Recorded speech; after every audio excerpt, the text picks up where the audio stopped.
Sa araw-araw daw na ginawa ng Diyos, wala raw ibang gustong ulamin ang 4 na taong gulang na si Mia, kundi itlog. Kung hindi raw scrambled, hard-boiled, o di kaya sunny side up lang ang paboritong luto niya rito. Kaya naman ang ina niyang si Claire, naiitlog na rin sa kung ano pang luto ang pwede raw niyang gawin dito. Nahirapan na po ako mapakainin siya kasi paulit-ulit na lang. Gusto ko po panibago naman pong recipe para po sa itlog naman, para mas lalo pa po siyang ganahan. Kaya para turuan siya ng iba pang level up na egg dishes, to the rescue ang chef na si Anton Amoncio.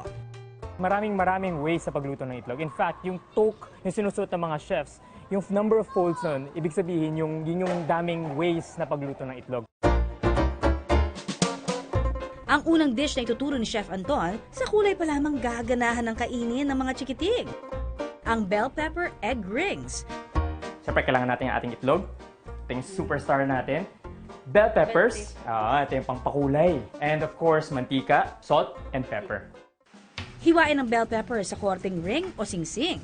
Ang bell pepper mayaman sa vitamin C at beta-carotene na rich in antioxidants. Ang maganda pa sa bell peppers, kung naluto siya, napakatamis na ito. Sunod na magpainit ng mantika sa non-stick pan. Iprito ang bell pepper rings at saka ilagay sa loob nito ang itlog. Kapag malasado ng itlog, ilipat na sa plato. At saka timplahan ng asin at paminta. Sa halagang 50 pesos lang, nakasya na hanggang 4 na katao, tiyak na maiengganyo itong kainin ng mga chikiting. Ang atin namang susunod na dish, korteng bangka, kaya tiyak magkaka-interest rin ang kids na kainin ito. Presenting, breakfast egg stuffed sweet potatoes. So ito yung ating mga ingredients, kamote, broccoli, parsley, keso, at syempre ang ating itlog. Hiwain sa 2 parte ang kamote at saka pakuluan para madaling lumambot. Kung papakuluin natin, usually it will take around 30 minutes para lumambot siya. Kapag malambot na, ukain ang loob nito para magkorting bangka.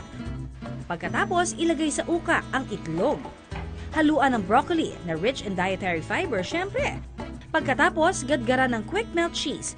At saka isa lang ito sa toaster oven at painitan sa loob ng 10 minuto sa high heat.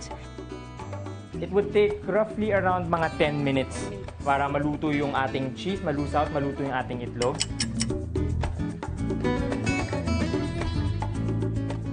Timplahan ng asin, paminta at budbura ng chopped parsley para pang-garnish.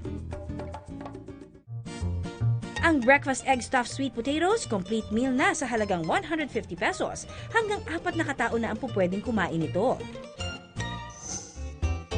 At panghuli na tiyak daw na magpapangiti o magpapatawa sa ating mga chikiting, clown eggs. So ito yung mga ingredients natin, syempre, ang ating egg, kangkong or river spinach, meron tayong keso, cherry tomato, salt and pepper, oil.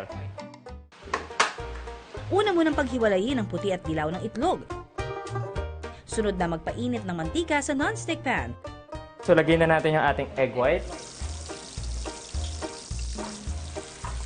Dapat syempre perfect ang pagkakabilog nito. Ito kasi ang magsisilbing mukha ng ating clown. Sunod na ihanda ang cherry tomato na magsisilbing ilong. Kangkong na magsisilbing tenga. At keso na kinorteng puso gamit ang molder na magsisilbing mata. Ang natirang dilaw na itlog naman ang ikukorte natin para magsilbing bibig. Ang cuteness at sustansya ng ating clown egg ma-achieve sa budget na 60 pesos lang. Good for 4 persons na. Ayon sa American Journal of Clinical Nutrition, safe kumain ng hanggang 12 itlog kada linggo. Pero para sa mga may heart disease at may diabetes, hindi dapat lumagpas sa 3 itlog ang dapat kainin kada linggo. Lalo pat mataas ito sa saturated fat at cholesterol content. Pasado naman kaya kay Mia ang ating level up egg dishes? Lulutuin ko po to araw-araw sa bahay para lalo po siyang gaganaan sa pagkain ng itlog po. Kung nahihirapan kayong mag-isip ng ipapang-almusal sa inyong mga chikiting this morning, subukan na ang egg dishes na ito. Sa dami nga ng luto na pwedeng gawin at i-eksperimento sa itlog, tiyak na kayo rin makakagawa ng dishes na exciting!